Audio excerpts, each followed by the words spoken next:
বলিয়ারপুর গ্রাম। ওই যে আবাবিল ঘাটটা কোন দিকে? ওই যে সোজা এদিকে পিছরেই খাইছি।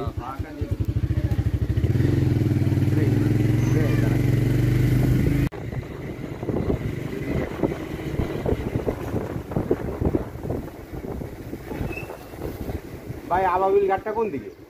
আবাবিল ঘাট আমরা যে নদীর পাড়ে একটা ঘাট আছে নাকি আবাবিল ঘাট?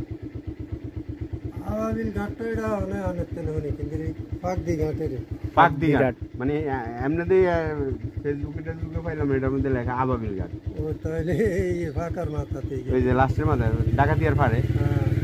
আচ্ছা, ধন্যবাদ। আসসালামু আলাইকুম। বহু খোঁজাখুঁজির পর অবশেষে আমি আমার সেই কাঙ্ক্ষিত স্থানটিতে যাচ্ছি, যেটা হচ্ছে আমাদের ফরিদগঞ্জ উপজেলার ১ নং ইউনিয়নের আবাবিল ঘাট। ডাকাতিয়ার পাড়ের আবাবিল ঘাটে আমরা অলরেডি এসে পৌঁছে গেছি।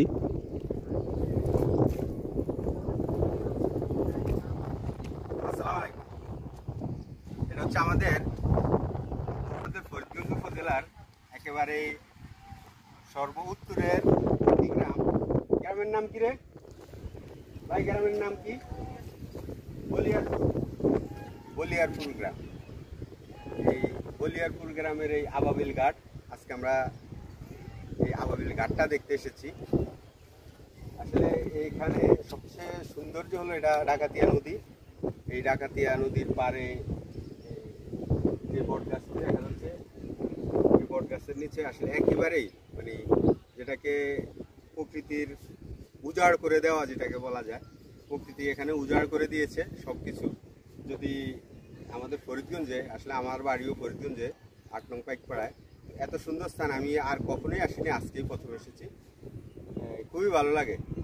এখন এই বর্ষা শুরু হয়নি, বর্ষায় হয়তো বিষয়টা আরও অনেক বেশি, প্রকৃতি আরও বেশি ভালো লাগবে। এখন পানি একেবারেই ডাকাতিয়ার একেবারেই নিচে পানিটা, এখন অত পানি না থাকলেও বাকি সকল সৌন্দর্য কিন্তু এখন একেবারেই দেখার মতো।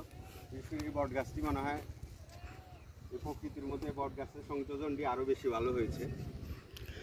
এখানে সবচেয়ে বেশি ভালো লাগার ব্যাপারটা হচ্ছে এখানে যারা ঘুরতে আসবেন তাদের জন্য যে নামাজের স্থানটি রয়েছে, এটা হলো সবচেয়ে আকর্ষণীয় জিনিস। আরেকটা হচ্ছে যে আবাবিল ঘাট, এটা সরকারি কিছু অনুদানে এবং এলাকাবাসীর অর্থায়নেই এই সুন্দর করে এই ঘাটটিকে সাজানো হয়েছে।